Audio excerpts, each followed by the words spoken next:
Good afternoon. Welcome to NewsWire here on SportsGrid. Happy Monday. I'm Craig Mish. Let's get ready for some March Madness. That is correct. The NCAA Tournament officially begins tomorrow. We've got a full breakdown of all of the games, including the first four affairs, Tuesday and Wednesday.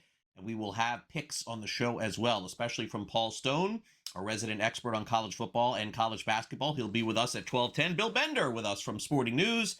And then Kevin Walsh weighs in around 12:42 Eastern. We'll have the latest on the World Baseball Classic as that gets ready to wrap up tomorrow night. But naturally, in the NCAA tournament, you're talking brackets. Get ready to fill yours out. We're going to do, I think, a good job of helping you out throughout the process. But maybe you want to consider other options than the University of Alabama. What a big story this morning to see that their second leading scorer is not going to be participating. That's the Midwest region that Alabama is in. And as of right now, they may be without Aiden Holloway, averaging 17 points a game, but that's not what's relevant. He was arrested this morning on a first-degree possession of marijuana charge in a search of a residence in West Alabama. He was transported to Tuscaloosa jail. The bond was set at $5,000. They're supposed to play Hofstra coming up on Friday. Alabama is going to be a big favorite in that one, and naturally their offense is great. They score a lot of points, but that is the deal as of right now, with Alabama potentially losing one of their players. Meanwhile, if you're filling out your brackets, we'll give you a quick look at all of the different regions, and we'll start off in the East region. And obviously the number one overall seed in the NCAA tournament is Duke. And there they are, right there. Okay, Duke is the number one seed. They're huge favorites, 30-point favorites coming up this week. So that's a look at the East. Now let's look at the West region, and we'll move on to the West as we are going to look at some of the other teams in the NCAA tournament. And there you go. There is the West bracket as well. I'm going to quickly go to the South here, and then I want to get to the World Baseball Classic. But those of you who are filling out brackets, you can see the Gators are the number one seed there. And obviously they're going to get to play in Tampa in their first couple of rounds, so they got a good shot to go to the Sweet 16. All right, now over to the World Baseball Classic. I was in the house last night watching Team USA win 2-1, so it was a late night for me watching the United States take care of the Dominican Republic thanks to a lot of good pitching. All three runs on solo home runs. USA had 7 hits and DR had 8, but it was Gunnar Henderson's homer and then Roman Anthony's home run that proved to be the difference. And USA's bullpen threw 4 2/3 and gave up just 2 hits, no runs. And so now in the World Baseball Classic, Team USA a heavy favorite, minus 390. They'll wait the winner of Venezuela and Italy. We'll preview that game in just a second. Nolan McLean was announced as the starter for Team USA. But first, before we get to the future, let's go to the past. Last night, Mark DeRosa and Albert Pujols weighing in on the great matchup. Incredible lineup Dominican throws at you. Incredible respect for it. Just an unbelievable, that was high-level baseball at its finest. I mean, for our bullpen to come in and do the job they did, Dominican never stopped. It was like constant traffic, never relaxed. Just a game we'll remember forever, right? I think for me, Tyler Rogers coming in, getting the double play, David Bednar having traffic, Griffin Jacks on down the line, just getting it to Mason. Garrett Whitlock is absolutely nasty. So, yeah, just and on their side as well, they held us in check. It was 3 solo shots decided the game. So, proud to be a part of it. You think it all in 10 days with ABS, that game ends differently? I just say that in Spanish. I don't want to focus in the last game, in the last pitch. Obviously, it didn't go our way. Disappointed about the way that the game ends, but I don't want to criticize any of that. It wasn't meant to be for us. I think both teams pitched well, played well. Our bullpen really did an outstanding job. Severino did a great job as well. So I don't really gonna focus the whole game, especially as a great game like it was tonight, on that last pitch.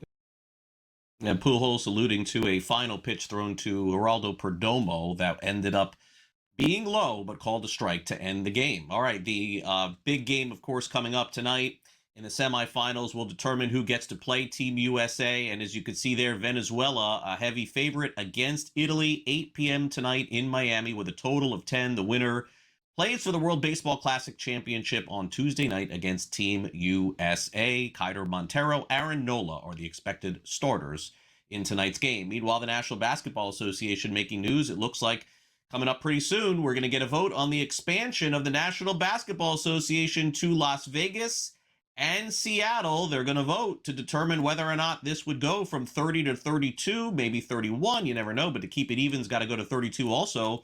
There could be a situation where either the Minnesota Timberwolves or Memphis Grizzlies, according to ESPN, go from the Western Conference to the Eastern Conference. So wait to see there.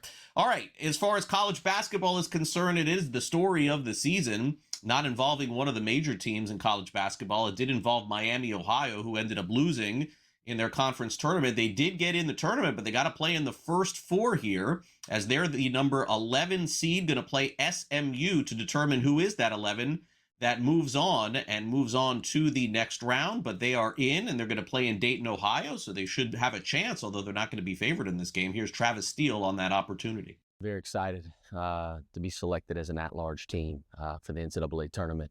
Huge honor. I'm happy for our guys. Thought our guys had earned it all season. Obviously didn't go the way that we wanted to in Cleveland, but our guys will learn from it, and I think we're built for March. We played in a lot of close games. Excited that we'll be playing in Dayton, which hopefully a lot of our fans will be able to make it to the game. Should be a home crowd for us, which I think will be an advantage us.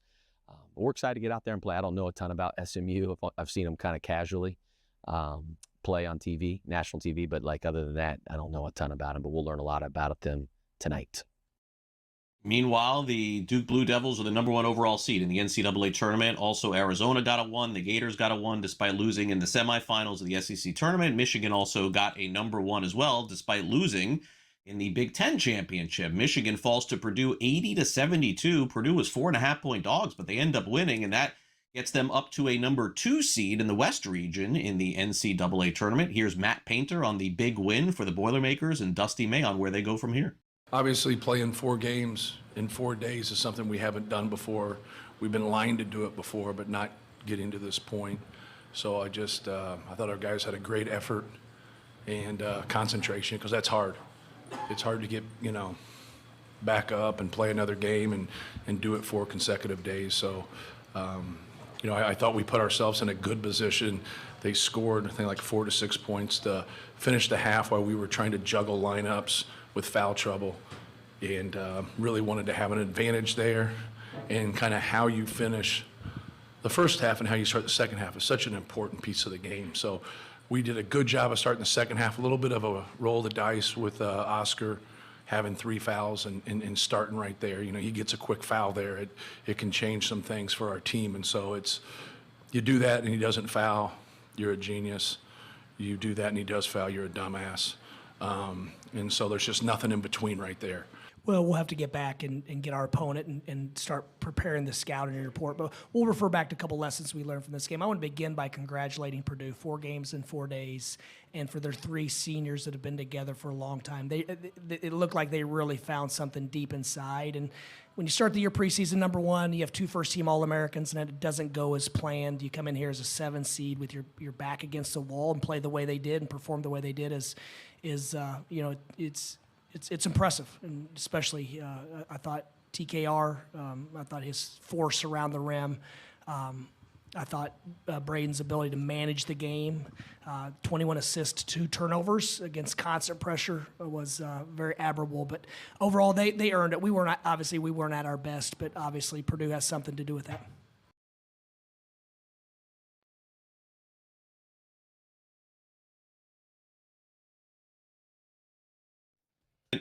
And they capture the number 4 seed with their win over Vanderbilt. Also, St. John's won the Big East 72-52, beating UConn. The great Paul Stone joins us next.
So welcome back to NewsWire here on SportsGrid. Always great to catch up with Paul Stone of Paul Stone Sports. He's got his college basketball picks ready to go. Paul Stone Sports. Check him out online. He joins us all season in college basketball and is going to weigh in on some, or college football, going to weigh in on some college basketball picks as well. Paul, thank you once again for appearing on the show and taking out some time to do it. All right, so before we get into the game, let's talk strategy here a little bit. The NCAA Tournament makes their announcement. The brackets come out on Sunday. It's very hush-hush until then. And then immediately, Paul, you got to start diving into some lines and getting ahead of this. Very unique in terms of the way the NCAA Tournament does it. Any tips or advantages, you think, jumping in as it begins?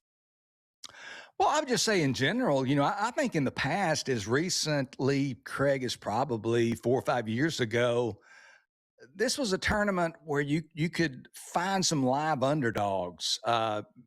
People, even the novice handicappers, kind of focused on identifying those underdogs that they thought had a shot. We've all heard the talk about the 5 versus the 12 seed and things like that. But today, with the advent of NIL and the transfer portal, I think the rich have gotten richer and the poor have gotten poor. And, the favorites are just the better teams are just that much superior to the, so-called inferior teams, for lack of a better term. I saw something this morning that was tweeted out by David Payne Purdom, who writes for ESPN, just to kind of support what I'm saying here. All 4 of the number 5 seeds are favored by 8 points or more over the 12 seed for the first time since the field expanded to 64. The average spread in the 4 versus 13 games, 14.3 points per game, the largest ever. The average spread of the 3 versus 14 games, 19.5 points, the largest ever. And all 4 number 2 seeds are favored by 20 or more points. First time since 1986.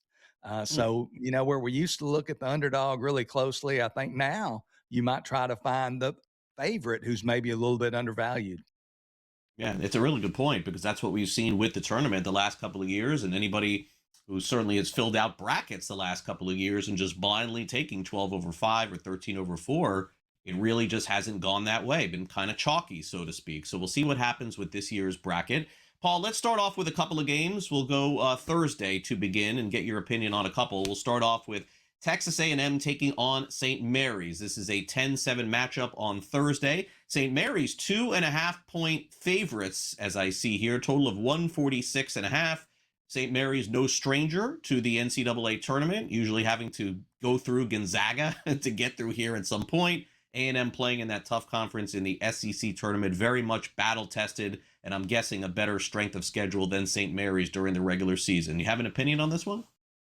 Yeah, I'll tell you, Texas A&M has a first-year head coach in Bucky McMillan, comes to College Station from Samford there in Birmingham, Alabama, and he plays a style of basketball, fast-paced, full-court pressure that they call Bucky ball. And he gave one of the better quotes of the season a couple of weeks ago. He said, quote, "I'm not coaching college basketball afraid of my own shadow. Basketball is a war. We pick up people 94 feet because the court is 94 feet.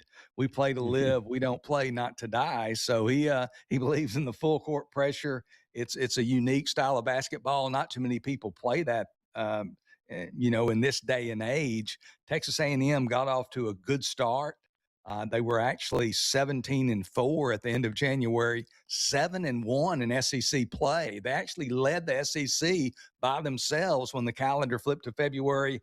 Hadn't played as well down the stretch. They're 4-7 in their last 11. But like you said, I think the Aggies play a tougher schedule. I think the NCAA tournament gives us an opportunity for teams to kind of reset and start over. And we've seen teams come in on losing streaks that performed well, especially in that first game. I think this game should be around a pick 'em. So these points feel like a bonus to me. I like the Aggies plus 2.5 over St. Mary's.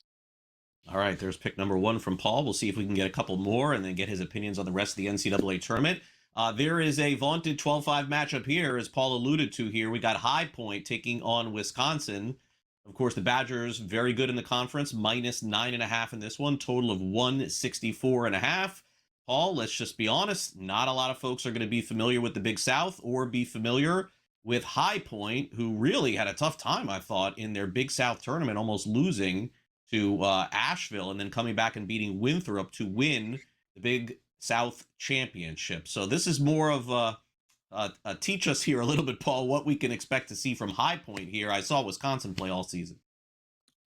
You know, High Point's 30-4, and I think they're going to not only get a lot of attention from the media in this 5 versus 12 game, but also get some attention, I believe, at the betting window. People love to try to identify, again, that live underdog.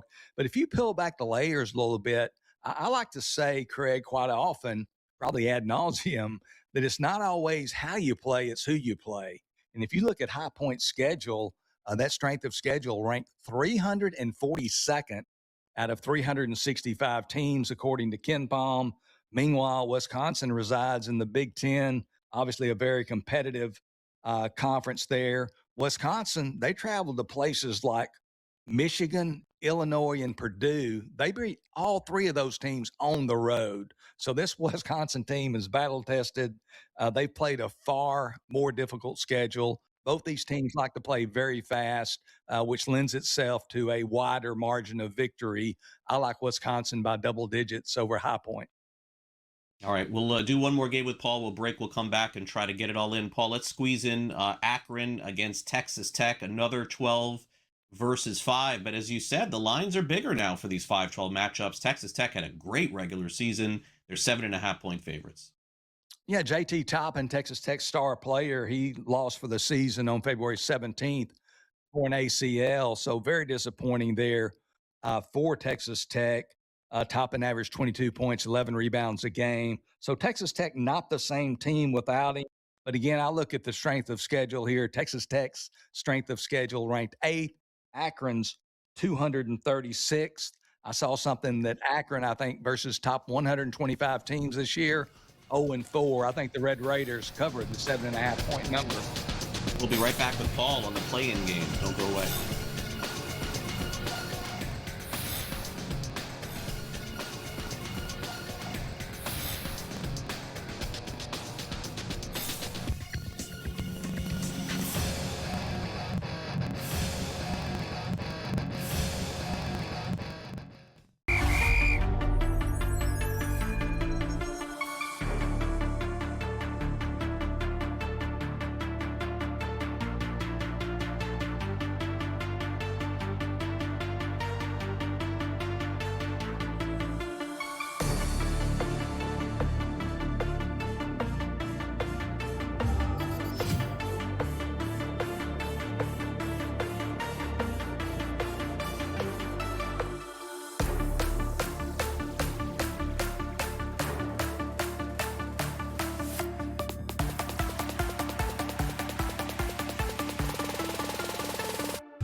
Welcome back to NewsWire. We got Paul Stone in from Paul Stone Sports. Check him out online, and lots of great college basketball picks, more than just the ones that he gives out here. He gives out a ton of picks over the course of the NCAA tournament, and then he takes a little break, and then football comes. All right, Paul. So look, here's the big story of the tournament, and it's going to happen on Wednesday night when Miami, Ohio takes on SMU. This was a very big point of debate over the course of the regular season, and then with Miami, Ohio going down in their tournament, wondering, would they get into the tournament? What would their seed be? Two questions. Number one, do you feel like the committee did the right thing here, putting them in the play-in game and the premium game on Wednesday night, let's be honest, and having them play SMU, where they're 8.5-point dogs, despite that incredible regular season, Paul? So I defer to you on those two topics. Well, Miami of Ohio the last few weeks has been a very polarizing topic, especially among sports bettors, as far as, do they belong in the tournament? Should they get a bye, not have to play in the play-in games, those types of things. So, it's hard to argue, first of all, with the regular season, 31-0. They ultimately lose in the first round of the MAC tournament to UMass. But here they are in the play-in game, playing an SMU team that has lost 5 of their last 6. Miami of Ohio, important to note, playing only 40 miles from their campus in Oxford to the play-in game site there in Dayton, Ohio. So they'll have a considerable home court advantage as far as fans. SMU, again, have lost 5 of the last 6. They have played most of those games, however, without B.J. Edwards, standout guard, who they'll get back for the Miami game. SMU is going to have the 2 best players on the floor in Boopie Miller, a guy from Chicago who's a big-time player, and B.J. Edwards. This line, 7.5 at some stores this morning. I know we've got 8.5 up there. I think there's going to continue to be money showing up on Miami. I think a lot of people want to get behind the Red Hawks. I'm going to wait for this one to go maybe hopefully below 7 and lay 6.5, perhaps even 6. I think SMU is going to take care of Miami, Ohio, and send them packing there in Dayton. That's not what everyone's rooting for, but again, we're just giving out the picks here on the show. I think most people would like to see them overcome. All right, so let's look at one of the Tuesday matchups here. And this is a team with the Texas Longhorns, Paul, that in no way, shape, or form a week and a half or 2 weeks ago thought that they would be playing in a play-in game. They are the 11 going up against NC State. I see them favored here by 1.5, Paul, but man, they've played some of their worst basketball of the season down the stretch. I think they lost 3 in a row and then 1 and lost 3 in a row before that. What is going on with the Longhorns here? Can they get it together and beat NC State? Yeah, again, I think these teams can do sort of a reset when the NCAA tournament comes around, but Longhorn fans have to be concerned with their play down the stretch. They do play in a very difficult conference, a very competitive conference, top to bottom in the Southeastern Conference. But the fact is they've lost 5 of the last 6, playing perhaps their worst basketball of the season. I will point out this is a rematch of a very entertaining game from Thanksgiving in the Maui Classic, where Texas beat NC State 102-97. I kind of lean Texas here. I think they're going to probably beat the Wolfpack second time this season. Dalen Swain, a big-time performer for the Longhorns. So I lean Texas here over NC State. All right, let's see if we can squeeze 2 games in here at once. We're going to show everyone these 2 games. We've got UMBC taking on Howard on Tuesday, and UMBC 2.5-point favorites, and then Prairie View A&M, the other 16-16 matchup against Lehigh, who won their conference tournament. They're 2.5-point favorites. So, Paul, I would ask you, I mean, generally speaking, the 16, I would say never beats the one. That does, of course, that did happen once. But is there any opinion on either of these 2 games that you like? I mean, these are so hard, it feels like, to handicap. I haven't seen a lot of these teams. These games are difficult. Lehigh and Prairie View A&M, I really don't have an opinion. Lehigh's won 6 games in a row, Prairie View 7. I think Lehigh plays in the more difficult competitive league, the Patriot League, a little more competitive than the SWAC. But no opinion really there. In the UMBC Howard game, I do have an opinion there. UMBC or Maryland, Baltimore County was picked to finish in the bottom half of the America East this year. But they won not only the regular season title, they won the conference tournament championship to qualify for the NCAA tournament, defeated Vermont this past Saturday, 74-59. I think the Retrievers of Maryland, Baltimore County defeat Howard in this play-in game. Thanks again, Paul. We'll see you next week. Thank you.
Welcome back to NewsWire here on SportsGrid, where it's all college basketball all the time, for at least this week. March Madness is here. Bill Bender is getting ready for the NCAA tournament, and he joins us now to break down what we saw over the weekend and see what translates to this week. Bill, thanks for coming on NewsWire. Great to catch up with you again.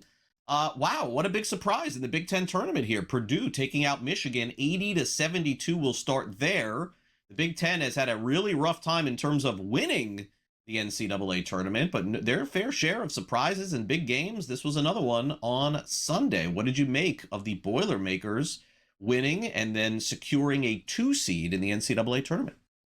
I thought it really stemmed from a total team effort. You know, Braden Smith with the assist. He had 46 assists in the Big Ten tournament alone. He's closing in on Bobby Hurley's record. And they worked Michigan inside. You know, there's this narrative about the Wolverines and not having LJ Kaysen, who was hurt a couple weeks ago, the backup point guard. But to me, this loss was more about getting beat defensively inside with Ademara and Morez Johnson. So, yeah, Purdue definitely deserves the number 2 seed. It was a great effort by Matt Painter's team. I have less questions about Michigan. I think they'll be fine. But the Big Ten tournament showed the way to beat them. You got to slow it down, try to keep them under 70, 75 points. You'll have a chance. In that region they're in, though, they're going to be able to get out and run against some of those teams. Yeah, definitely so. And congrats to Purdue. Michigan will be fine. All right, the SEC tournament was a surprise. We had Arkansas taking out Vanderbilt. Maybe we should have known that Vandy would have went thus far playing in their home state, in their home area. But man, this kid, Darius Acuff Jr., who we talked about through the regular season, is starting to play some of the best basketball of anyone in the country. Coach Cal, not a stranger to big games and big wins. And I guess the question is, Bill, is that what we're seeing from Arkansas legit? Do you really think they got a run in them? Because they just won a really tough conference tournament. Well, I think the potential for the second round matchup against Wisconsin could be as good as it gets. You mentioned Darius Acuff Jr., Sporting News All-American, explosive scorer. And this tournament has so many good freshmen in it. Not good freshmen, fantastic freshmen. And he's one of them. You know, obviously Cameron Boozer, AJ DeBonsa, Darren Peterson. And I think how he plays could determine where the Razorbacks go. And in that second round matchup, if they get to it against Wisconsin, who has to play high point, I mean, you're going to see a lot of threes, a lot of up and down scoring. And I trust John Calipari. I know they had some first round losses at Kentucky, and I get all that, but he took Arkansas to the Sweet 16 as a double-digit seed last year, and this team could be very dangerous if they continue to play like they did last weekend. Thought Vanderbilt should have been on the 4-line too, by the way. Yeah, agreed. All right, so Vandy gets a little bit of a push out. Miami, Ohio gets the ultimate disrespect and really going to set the precedent for the future here in the NCAA tournament. Winning as many games as you do and going undefeated during the regular season means squat because they're going to face SMU. They got some home cooking here, but they are 8.5-point dogs. So, Bill, this is going to determine the future of the NCAA. If SMU beats Miami, Ohio, and beats them thoroughly, teams like this may not get in the NCAA tournament in the future. I feel like the tournament committee had to put them in some way. They did here, but did them no favors whatsoever. Yeah, it's embarrassing what they're doing to Miami. I'm not just saying that as a MAC grad. I mean, I think they should have been a number 10 seed. I mean, what kind of value are we placing on going 31-0 in the regular season in your conference? And yeah, their loss to Akron, or not Akron, UMass in the first round of the MAC tournament, it was bad. There's no question. But you're holding them to a completely different standard, and you're putting them against a really good SMU team that in the last segment you're talking about getting some players back. They're heavily favored. I think it could be argued that Miami has more pressure on them in the first round of this tournament than any other team. Because if they get beat soundly, it's going to resonate for years to come because they're going to say, look what we did. Same thing with St. Louis. I mean, Robbie Avila, we get to see him in the tournament. A couple years ago, we didn't get to see Indiana State in the tournament because of thinking like this. I think it's wrong. The Red Hawks should be seated on the 10 line. And watch out for Akron in the MAC too. I think they're a team that could win their first round game. Yeah, definitely disappointing, I think, for those kids to, go undefeated, not lose. And they did play a lot of close games too. I get it. Their schedule was weak. I get that too. But as you see here, bottom line, we got two teams from the conference with a chance to move on, maybe even win their first round. We'll see. All right, East Region, number 1 team overall. Duke Blue Devils, probably best player in the country too, in Cam Boozer. They're favored to win the East, and pretty big favorite, by the way, I might add here, as you can see, Bill. Minus 135 for Duke to win the East region. So that's not the question. The question is, can the Johnnies, can Izzo season, can somebody else defeat them before they get there? Duke has been no sure thing ever to get to the Final Four or even win the NCAA tournament, but they're always a favorite, so there's never value there. Is there any value in anyone else? Well, I mean, it depends on what you believe and how you believe the Duke injuries are going to impact this tournament run. I mean, they could run into a tough Ohio State team that's playing better with a senior guard and Bruce Thornton in the second round. And if they don't have their point guard, that could be a little tricky there. When you're in a bracket where 4 coaches have won a national championship, you're seeing all these tweets about the number of tournament appearances and just how blue the blood is in this bracket. It's ridiculous. And I think the game that's going to make or break most brackets, if it comes to fruition, is if we get St. John's and Duke in the Sweet 16. How you pick that game and who you believe in if it happens. And yes, St. John's has to get by Northern Iowa and Kansas, but that will define how your bracket goes, because I think that's the one game that could determine who's not only in the national championship game, the Final Four. All of those things are on the table. And it's kind of ironic that Rick Pitino could be part of that in trying to stop this Duke run to the national championship. Meanwhile, the odds are out to win the NCAA tournament, Bill. You'll probably on sportingnews.com have to make a decision on that in the next 24, 48 hours here. We'll ask you your first opinion here of these odds, with Duke and Arizona and Michigan all being those three teams that have the shortest odds to win the tournament. Gators are 8-1. And then, you have two seeds and beyond. Purdue 27-1, UConn 35-1, Iowa State even deeper odds to win the championship. I don't want to discount Houston either there. Houston's had a good regular season too. Okay, so there you go. There are the odds. I would doubt that all the number one seeds would get to the end. Lately, it's been happening a little bit more. It's been a little chalky in the tournament here, but I'm rooting for some team to come in and pull a big upset. Will that happen this year, or is it a one seed? I would confine my national championship pick to those top three teams, whether it's Duke, Arizona, or Michigan. I mean, at Sporting News, we have bracket expert picks up, and I took Michigan. I think they, despite the case on injury, I like the way they're going to play. I think Yaxel, I like that bracket because there's so many high-scoring teams. I think they can get to the Final Four. My partner, Mike DeCourcy, my colleague, the great basketball writer, he took Arizona. There's nothing wrong with that pick at all. They have five guys that can put the ball in the basket. Tommy Lloyd possibly playing Gonzaga in this tournament. That would be amazing. I like what you said about Houston, too. This is one, it just feels like that tournament with all the chalk, and Houston with that style of play. We're talking about offense, scoring, putting the ball in the basket. But as well as I do, and we saw it with Duke last year, that if you play that Houston team, that physical style can get on top of you. It can really bother some teams. And maybe, just maybe, this is the year that Kelvin Sampson and the Cougars break through. Yeah, we'll see. Bill, thanks again for coming on. Good luck with your brackets and your picks this year in the NCAA tournament. Appreciate it. Hey, no problem. I'm going to need it. Thank you. Yeah, we all do. All right, let's get to some NBA hot news and information here before we wrap up this quick minute, and then we will hit up Kevin Walsh for some baseball talk. The Thunder beat the Timberwolves last night. They won 8 straight games, 116-103. Anthony Edwards had 19 and Julius Randle had 32, but of course SGA had 20 and the Thunder win. Also, the Knicks barely beat the Golden State Warriors 110-107. Giannis got hurt in the Bucks win over the Pacers, so we'll keep an eye on him. And the Raptors beat the Pistons 119-108 as the Pistons not playing their best basketball as we head toward the playoffs. Kevin Walsh joins us next. Don't go away.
Welcome back to NewsWire here on SportsGrid. We bring in Kevin Walsh. He's getting ready for a big night and a big week ahead of college basketball, NBA, and of course the finish to the World Baseball Classic. Let's bring Kevin in. I'll be on Kevin's show later tonight as well. And so, Kevin, let's get back to last night. I'm dragging here a little bit today because I was at that game last night where Team USA beat the Dominican Republic. And I am not shy about saying that when I go to games like this, especially in Miami, if the games are out of hand, Kevin, I'm in that car. I'm driving home. Right. Couldn't do it last night. So, I'm fighting everybody to get home last night, but definitely worth staying for. Came right down to the last pitch in the game.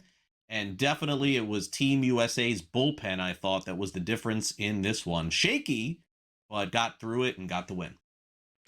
Yeah, it was, I mean, just the game itself, right, is a memorable one. I think you probably needed a game like this when you're looking to check every box of, man, the WBC's delivered us these high-scoring, party-type atmospheres occasionally. We've had some close games that have been high-scoring. A 2-1 true October baseball type of matchup here is what it felt like we had on our hands. And this is a game where, on game time decisions, we talk this tournament every single night. We bet this tournament every single night.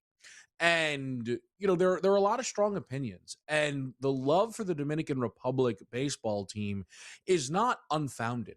They are so good.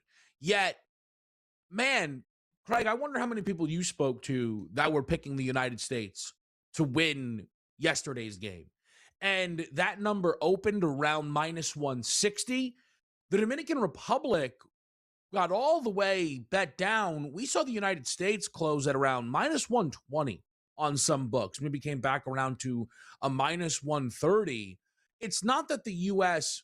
dominated that game, but I think the appropriate team was favored. And I think if they play 100 series, it'd be pretty close. But I think the U.S. might win at 52-48. And I think the right team was favored, and I think the better team ultimately won. The best decision that Team USA made, and I think it was the difference in the game to me, was reaching out to Tyler Rogers and asking him to come down to Miami and play and get a ground ball double play throwing from the side, the sidewinder. It was just, to me, that was the key difference in the game. I don't know that another arm gets that out like he did for Team USA. So they move on. They're minus 390 to win it all. The expectation is maybe they'll play Venezuela. Venezuela's heavily favored tonight. They're plus 360. Italy is 14-1, but not going to sit here and discount Italy again here, Kevin, with the way that they have played. They're switching things up pitching-wise, and it looks like Aaron Nola is going to start this game for them. Venezuela is the more potent team. They have the better offense. But if I'm not mistaken, Italy just ran through Puerto Rico, and if Venezuela played Puerto Rico, Venezuela would be favored, but it wouldn't be minus 195. So does Italy have another run in them tonight? I think they certainly do. I think this is kind of where the books have been trying to figure out how much do they adjust the Italian power rating, right? Because they only need the number for so long. They've also needed the number for much longer than they thought, probably, though, with Italy just continuing to, stack wins and do it in high-scoring, impressive fashion. And I think what's interesting, not to make the whole tournament about the United States, but, where we are and the stars. We've talked about the U.S. not looking the level, right, Craig? The expectations. Well, all of a sudden, if Italy does beat Venezuela, are we sure that it wasn't just a case of two of the three best teams were in that group? And it was the U.S., and it was DR, and it was Italy. And the Italian team snuck up on the United States in that game, and they grabbed themselves an 8-0 lead, and the U.S. battled back. I almost think it would be incredibly fitting if we saw that rematch in the final to see how the United States can meet expectations. But I have not locked anything in yet for this game, Craig, because I'm a bit torn on it. I wonder if that 10.5 is too in line with how the Italian games have looked, and not in line with what we saw last night of, World Series type baseball, use every arm and every moment, and this thing plays something like 5-3, 4-3 either direction. Yeah, Pujols was pulling guys from the DR quick and fast Yeah, and putting new guys in. And, I just don't know that Italy has those arms to do that tonight, but we will see. All right, let's pivot over to the NCAA tournament. Unfortunately for the University of Alabama, it looks like they could be without one of their star players here, Kevin. I don't know necessarily that it affects them greatly. I guess you would have to tell me. From what I know about Alabama, is they're one of the highest scoring teams in the country here. And so is it a plug and play situation here? And, I don't want to speculate on a kid's arrest here, but it doesn't look good, at least for this week, I guess. I have no idea. Yeah, right. I agree with you entirely. So we'll focus on the world where just Holloway won't be available for Bama.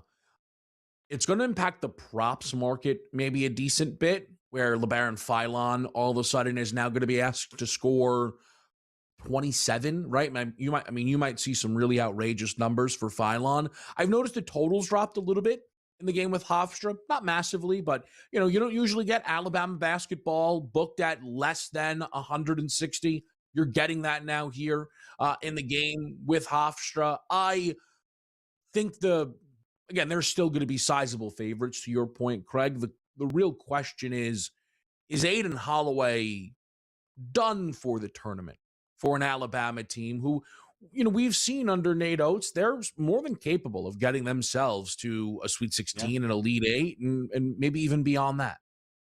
Did you have an opinion yet, Kevin, on the winner of the NCAA tournament? I don't know how you generally handicap this stuff. Do you do that on Monday, Tuesday, Wednesday? Yeah, so I have had a Florida preseason future that I've been very encouraged by. I've added one or two teams throughout. I think Iowa State being one of them, got themselves a favorable draw. I think as I have reset it, of all the 1 seeds, I find myself most enamored with Michigan's path. I think things have lined up well for them. All right, Kevin, thanks. I'll see you tonight. You got it.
Before we wrap up the show, trade in the National Football League of some significance anytime a quarterback is traded. It is interesting. Justin Fields, who the Jets brought in to take over the starting job last season, has been dealt. Fields will now back up Patrick Mahomes in Kansas City with certainly an opportunity maybe to play if Mahomes does not, but Fields going to sit behind the future Hall of Famer for this upcoming season as the Jets, of course, have chosen to go in a different direction. All right, we'll go in a different direction here now. We'll hit on the NCAA tournament. One betting tip for you on the UConn Huskies as we get ready to wrap up the show. It's time now for some last licks.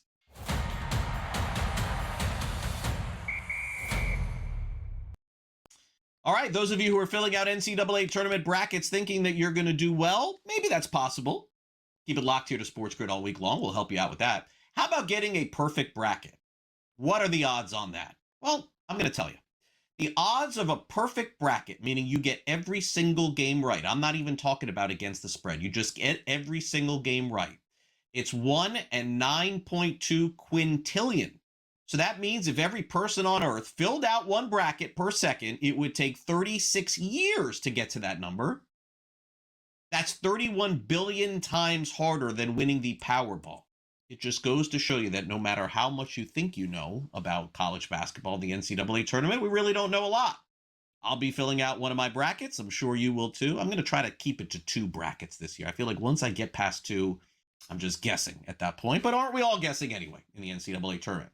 All right, there's no guessing about the UConn Huskies. They may not win the national championship. They came close last year, but they've been awesome against the spread. In fact, UConn hasn't lost against the spread in the tournament in years. 14-0. The last time they didn't was back in 2022 versus New Mexico State, where they were 6.5-point favorites and they lost outright 70-63. They are 20.5-point favorites, by the way, against Furman in the upcoming first round of the NCAA tournament. And by the way, they were great even with Jim Calhoun. Remember when he was the head coach at UConn as well? So UConn, one of the teams that has a chance to win the NCAA tournament. Some people think in that conference, maybe, especially after watching this weekend, that St. John's may be the favorite to go further. But they always seem to come through, and we'll see if the Huskies do so when the NCAA tournament kicks off officially for them, I guess, Thursday or Friday, depending on when they play. I'm not sure when that game is, but they play Furman this weekend. All right, so last night I was in the house watching to the bitter end of the World Baseball Classic. What an environment it was to see Team USA take on the Dominican Republic. Yes, it was loud. Yes, it was fun. But this one, unfortunately, came down to a call at the end of the game. In fact, Mason Miller was a little bit on the ropes with a 3-2 pitch to Geraldo Perdomo and threw a ball that was low of the strike zone. But the ABS system, of course, is not in play in the World Baseball Classic. So unfortunately for the home plate ump and unfortunately for the Dominican Republic, they end up going home. And the final score, by the way, was 2-1. I tend to be pragmatic about this and say what Albert Pujols said, which is the DR had so many opportunities with runners on throughout the game, getting thrown out at third by Aaron Judge, not scoring with runners in scoring position. They had plenty of opportunities. And by the way, even if Perdomo had walked, they still would have had to get a hit to win the game. There was a runner on third, but they still had to actually get a hit to win that game last night. So in the end, the right team probably won. Team USA just a tick better than the Dominican Republic. And as Kevin told us before, and I do agree, if these two teams play over and over again, they probably split. Last night was just Team USA's game to win, and they end up going to the championship. Tonight, by the way, it will be Venezuela against Team Italy. Venezuela is a very big favorite in this one, but Italy has kind of run through a lot of teams thus far in the NCAA tournament, so we'll see what ends up happening. I am going to sit this one out tonight. I am not going to go tonight to this game. I will go back to the championship game tomorrow night, no matter what, who ends up playing Venezuela or Italy. But it is a some experience, by the way, to go to these games. And I've been to that park millions of times. In fact, last night's game was great. The game that USA beat Venezuela in the semifinals last year with Trey Turner hitting a grand slam, for me, that's still above the game that I went to last night. All right, that'll do it for our show today. And thanks to all of our guests who came on the show. And that would include Bill Bender and Paul Stone, and great Kevin Walsh, of course, with us here as well. I'll be back on Kevin's show later tonight. Thanks again to Tommy and Chris for handling the show, as well as Frank. And there's the SportsGrid app. You can take out your phone and scan your QR code. And by the way, you can put all your picks in the app, too, for the NCAA tournament, which is cool as well. Have a great night, everyone. See you back here tomorrow for our next edition of NewsWire.